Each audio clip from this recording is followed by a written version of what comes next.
अस्सलाम वालेकुम। अस्सलाम, नमस्ते, सत श्री अकाल। और देवों के देव महादेव एपिसोड है जी 222 और पार्ट 2 है। लाइक शेयर सब्सक्राइब कर दें। स्ट्रेट चलते हैं वीडियो की तरफ। इनका नाम है राणा मोहम्मद अली, मोहम्मद समीर खोखर। मलिक सकता है Iqbal. So guys let's start.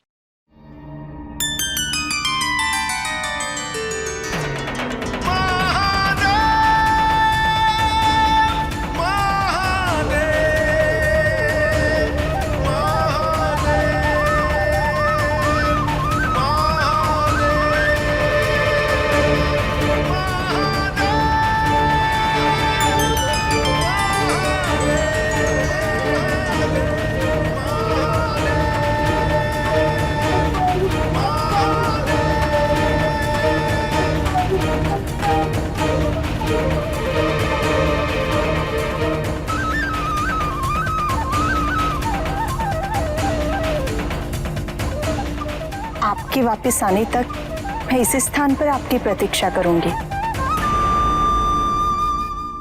कल्याण।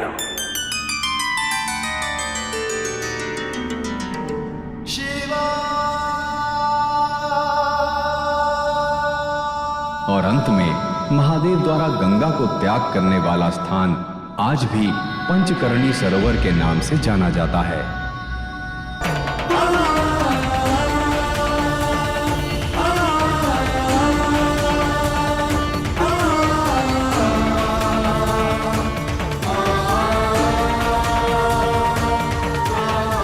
आपका कथन सर्वथा उचित है स्वामी।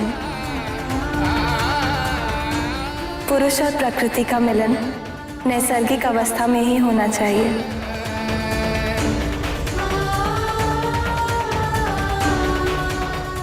अब प्रस्थान करें।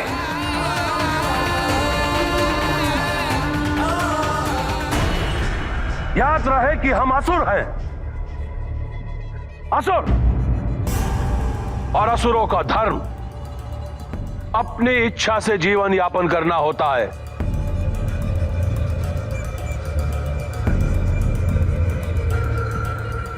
किसी भी प्रकार के विधि विधान और आचार संहिता के बंधन से उन्मुक्त।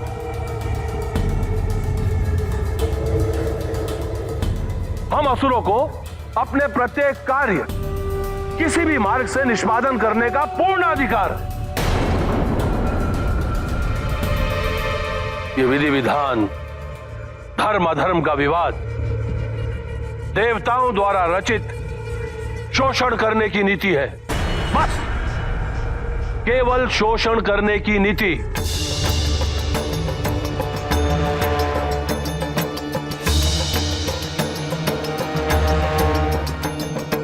अरे मूर्खों, क्या तुम लोग इतना भी नहीं देख सकते कि ये देवता स्वयं धर्म की परिभाषा परिस्थिति के अनुसार बदलते रहते?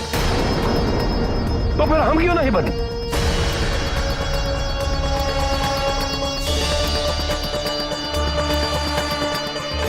तुम तीनों यदि अब भी अपने अपने निर्णय पर अटल हो तो रहो। असुरों की प्रतिष्ठा और सम्मान के लिए मैं स्वयं अपने आप को न्यौछावर करूं।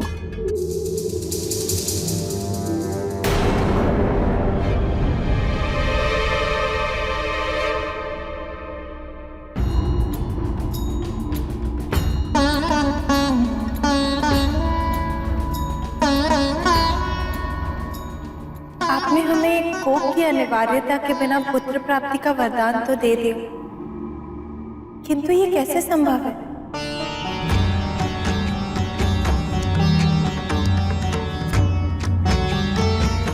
पार्वती, ये समस्त सृष्टि एक बृहद कूक है। यहाँ हर पल पुरुष और प्रकृति के मिलन से सृजन का कार्य निरंतर चल रहा है। और उल्लेखनीय ये भी कि खंडित सृष्टि से प्राणियों का जन्म अर्थात सृजन का कार्य संभव होता है। किंतु हमें ये समझाइए स्वामी कि यदि सृष्टि का विनाश हो जाए तो इसके जीवों का भी नाश हो जाता है, तो फिर ये कैसे संभव है? संभव है पार्वती।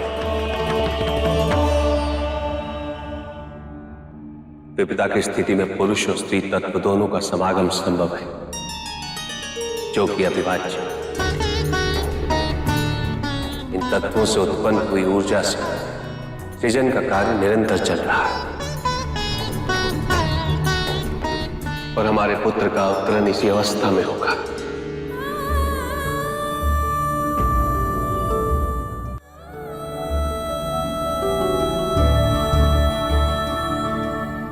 किंतु स्वामी, ये तो एक तांत्रिक क्रिया हुई, इसमें प्रेम का आदान प्रदान कहाँ?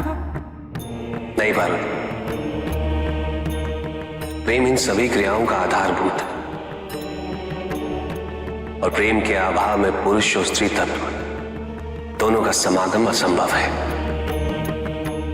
इस समस्त सृष्टि पर तुम आज जो भी घटित होता देख रही हो, उसके कण कण में प्रेम निहित है। इस सृष्टि की परिकल्पना और स्थायित्व का मूल सिद्धांत प्रेम ही तो है और हमारे पुत्र का जन्म भी प्रेम के आधार पर होगा और यह समस्त सृष्टि कोप की भूमिका निभाएगा।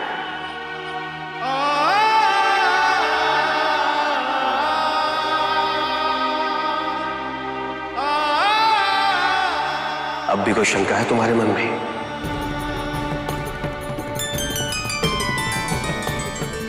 हाँ,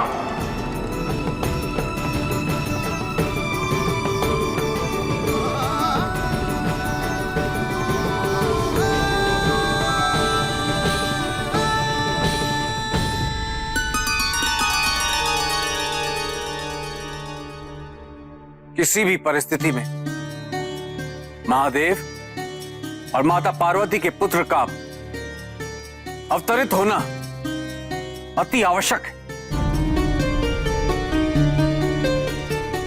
तब तक हम यही प्रतीक्षा करेंगे। किंतु देवराज, जब महादेव और माता पार्वती ने हमें इस पुत्र के संरक्षण का दायित्व नहीं सौंपा है, तो क्या हमारा इस निष्कर्ष पर स्वयं पहुंचना उचित होगा? यदि इस संदर्भ में हम एक बार भगवान विष्णु से परामर्श कर लेते तो। इसमें प्रभु से परामर्श करने की क्या आवश्यकता है देवगुरु? सब कुछ योजना अनुसार ही तो हो रहा है। इसका अनुमोदन प्रभु ने हमें पूर्व में ही करा दिया। अब यह समस्या केवल देवों की समस्या है। महादेव के पुत्र का अनावृत अवतरण सुनिश्चित कर केवल देवों के हित में ही नहीं, अपितु समस्त संसार के हित में।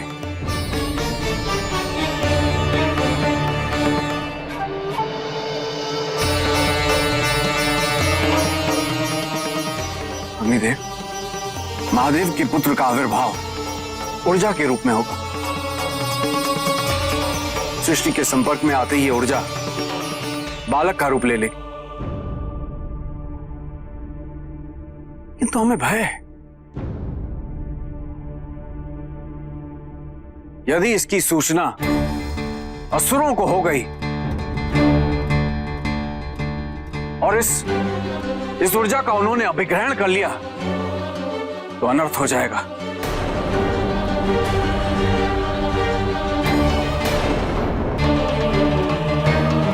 अग्निदेव, जब तक वो ऊर्जा बालक का रूप धारण नहीं कर लेती, उसके संरक्षण का दायित्व आपका होगा अग्निदेव। मेरा? हाँ, क्योंकि उस ऊर्जा के प्रस्फुटन को केवल आप ही संभाल सकते हैं।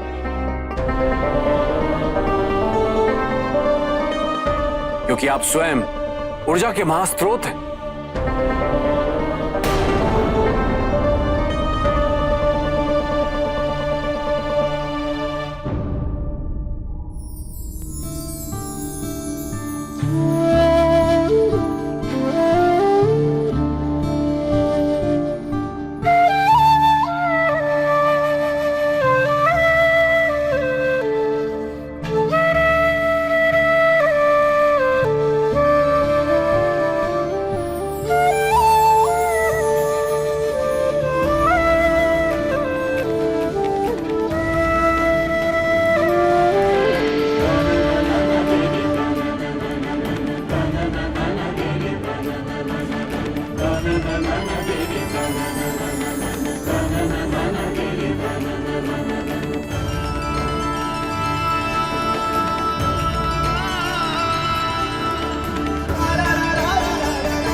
जी, यहाँ पे पार्वती माता जी और शिव जी जो हैं वो गुफ़ा में जाने से पहले उन्होंने जो गंगा जी हैं उनको भी त्यागना ज़रूरी था।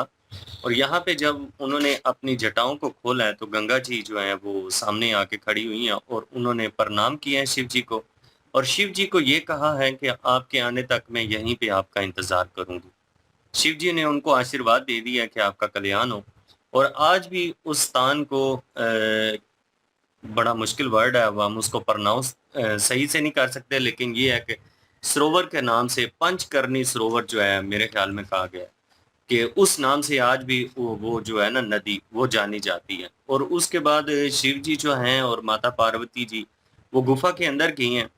और दूसरी साइड पर जो तारकासुर है उसके बेटों ने वहां पे जाने से इनकार किया है और मासूम की हत्या करने से भी उन्होंने इनकार किया। लेकिन यहाँ पे तारकासुर ने कहा है कि अगर तुम अपने फैसले पर पक्के हो और तुम अपना फैसला बदलना नहीं चाहते तो चलो मैं खुद ही फिर कुछ करता हूँ। असुरों के फायदे के लिए ये सारी चीजें करनी होंगी। वो कह रहा था कि देवता जो हैं आप लोगों ने देखा नहीं है, वो वक्त के साथ साथ अपनी जो हालात हैं, अपनी जो योजनाएं हैं उनको बदलते रहते हैं, लेकिन हम कभी भी अपने आप को नहीं बदलते, हम हमेशा से एक ही तरह रहते हैं। पुत्र जो हैं अभी सोच में तो हैं लेकिन उन्होंने कोई जवाब नहीं दिया। और तारकासुर जो है वो कह रहा है कि मैं खुद ही ये कार्य करने के लिए जाऊंगा। वहां पे देवता जो हैं जी वो वहां पे बिना इजाजत के शिव जी की और पार्वती जी के पुत्र की हिफाजत के लिए पहुंच चुके हैं। हालांकि जो देवताओं के गुरु हैं वो देवराज इंद्र जो हैं उनसे ये कह भी रहे हैं, वो कह रहे हैं कि विष्णु जी से हमें मिलना चाहिए और उनसे आज्ञा लेनी चाहिए, उनसे मशवरा करना चाहिए कि क्या हमें जाना चाहिए या नहीं जाना चाहिए। लेकिन देवराज इंद्र जो हैं वो ये कह रहे हैं जी कि अब उनके पास हमें जाने की क्या ज़रूरत है, उन्होंने जो चीज़ें बतानी थी वो बता दी हैं। अब ये हम देवताओं का मसला है कि हम उस बच्चे की हिफाज़त करें क्योंकि ये हमारे हित में है, हमारे फ़ायदे के लिए तारकासुर की हत्या होगी, फिर हमारा जो स्वर्ग है वो हमें मिल जाएगा। तो अब ये कार्य जो बनता है वो सिर्फ़ और सिर्फ़ हमारा कार्य बनता है उस बच्चे की हिफाज़त करना। यहाँ पे शिव जी और पार्वती जी ज़ाहिर-सी बात है, सबको छोड़कर गए हैं और उन्होंने गुफ़ा के बाहर ही सबको त्यागा है, तो मेरे ख़्याल में उनके पास जाने की इजाज़त किसी को नहीं होगी। अग्निदेव जो हैं उनको ये कह रहे हैं कि आपका ये कर्तव्य बनता है कि आप वहाँ पे जाएँ क्योंकि ऊर्जा से वो जो है वो बाद में शरीर में कन्वर्ट होगा वो बच्चा, तो आपने उनकी हिफ़ाज़त करनी है क्योंकि आप इस चीज़ को समझते हैं, आप ही अग्निदेव हैं। अब अग्निदेव जो हैं वो वहाँ पे डरे हुए हैं कि भई मैं कैसे करूँ उनकी हिफ़ाज़त? अब अगर वो जाते हैं और देवराज इंद्र जो हैं उनको भेजते हैं, तो आने वाले टाइम में मेरे ख्याल में देवताओं के लिए काफ़ी ज़्यादा दिक्कत हो सकती है और हो सकता है कि शिव जी के क्रोध का भी इनको सामना करना पड़े। बिल्कुल जी। और सिचुएशन वैसी है। और जो देव हैं वो उसी चीज़ के लिए खुश थे पहले और वो कह रहे थे कि हमें भी मदद करनी चाहिए। और देवराज इंद्र जो है वो कहीं न कहीं इस चीज़ को लेकर ज़्यादा ही खुशी मना रहे थे। और लेकिन ये है कि वो वहाँ पे प्रकट हुए हैं उसी एरिये में। और क्या नाम है, अगेन मैं भूल गया हूँ। अमरनाथ की गुफाएँ हैं जो वहाँ पे वो उनके नज़दीक ही प्रकट हुए हैं। और वो इंद्रदेव उन्हें कह रहे हैं कि हमें ये करना चाहिए था। और उनके साथ जो उनके बड़े हैं वो उन्हें कह रहे हैं कि ये गलत है और ये हमें कहने के लिए नहीं कहा गया, करने के लिए नहीं कहा गया और आप ये कर रहे हैं और इससे कुछ अनर्थ मतलब गलत होगा। इससे ये भी लग रहा है कि शिव जी का क्रोध जो है वो सहना पड़ेगा, इससे हमें मशवरा करना चाहिए, वो भी विष्णु जी के साथ। तो उन्होंने कहा इसकी ज़रूरत क्या है, मतलब मशवरा, हम कुछ गलत तो नहीं कर रहे, हम ठीक कर रहे हैं, तो हमें ये करना चाहिए। और जो सजेशन जो अग्निदेव थे मेरे ख्याल में उनसे वो वार्तालाप कर रहे थे। उन्होंने कह रहे थे कि ये असुरों तक ये बात नहीं पहुँचनी चाहिए, हमें यहाँ पे उनकी कह लें कि सेफ साइड रखनी है कि चक्री को, क्योंकि उनका चक्री जो हाथ है वो कहीं न कहीं खबर निकाल के ले आता है और उससे खबर हो जाती है। तो उन्हें लग रहा है कि वो जो ऊर्जा से पैदा होगा बच्चा, वो जो संतान जन्म लेगी वो ऊर्जा जो है उसका पता ना चले, उसका सोर्स, उसको कंट्रोल करना है आपने, उसकी ऊर्जा को कंट्रोल करना है, वो बाहर ना जाए। तो इससे में भी हो सकता है कॉम्प्लिकेशन जो है वो पैदा हो। और क्योंकि वो नेचुरल वे में होना था और शिव जी अगर कुछ चाहते या करना होता तो विष्णु जी की तरफ से या शिव जी की तरफ से कोई इशारा होता है इन्हें, ठीक है। या इनके साथ जो चंद्रमा थे, क्या नाम है, नंदी महाराज थे, उनकी हेल्प होती, वसुकी थे। तो विष्णु जी सॉरी डायरेक्ट जो है शिव जी जो है विष्णु जी से बात करते, अगर कोई ऐसा मामला होता। विष्णु जी जो हैं डायरेक्ट स्ट्रेट अवे इनको क्या ही देते देवों को कि ये चल रहा है और देव ऋषि नाथ भी साथ होते, तो ये सिचुएशन थी नहीं। तो यहाँ पे देव ऋषि नाथ जो थे वो उस वक्त भी नहीं थे जब ये खुद में मशवरा कर रहे थे, और तो जब भी इन्होंने कुछ ऐसा कदम उठाया तो कुछ ना कुछ नया अनाप शनाप जो ऐसी कोई चीज़ हुई है। तो लेट्स सी, ये देखते हैं कोई और सिचुएशन ना क्रिएट कर दे इसमें। जी बिल्कुल जी। और अपना गंगा जी को जो है वहाँ पे उन्होंने जो स्थान का नाम दिया है सरोवर, और पंचतरी सरोवर में पंचकर्णी पंचकर्णी जो है वो पंचकर्णी जो है वो सरोवर का नाम दिया गया। अगर गलत है तो बता दीजिएगा, और क्योंकि वो उस वक्त समझ नहीं आई, थोड़ा म्यूज़िक भी जो है वो लाउड था तो इसलिए समझ नहीं आई उस जगह की, उस स्थान की।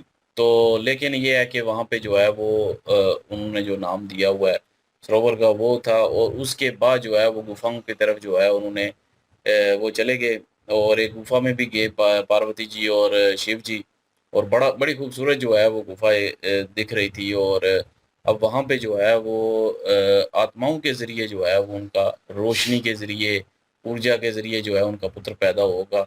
तो उसकी हिफाजत के लिए देवता भी बाहर जो हैं वो खड़े हो गए हैं कि असुर जो हैं उनको अगर भनक भी लग गई तो वो ज़रूर यहाँ पे आएंगे और हमला करने की कोशिश करेंगे, उस रोशनी को, ऊर्जा को रोकने की कोशिश करेंगे। और देवी अग्निदेव जो हैं उन पे जो है वो जिम्मेदारी उन्होंने लगा दी है इंद्रदेव ने। और लेकिन विष्णु जी से नहीं, इन्होंने सलाह की, विष्णु जी से सलाह करनी चाहिए थी, गुरु कह भी रहे थे, लेकिन ये खुद ही जो है वो आ गए हैं। तो ये अब इसका क्या परिणाम होगा, इनको भुगतना पड़ेगा, ये भी वक्त जो है वो बताएगा। लेकिन देखते हैं अगला पार्ट। बिल्कुल यार, नेक्स्ट पार्ट पे चलते हैं। तो लाइक शेयर सब्सक्राइब कर दीजिएगा। इंशाल्लाह मिलते हैं नेक्स्ट वीडियो में। अपना ख्याल रखिएगा, दुआ में याद रखिएगा। तब तक के लिए अल्लाह हाफिज़, पीस।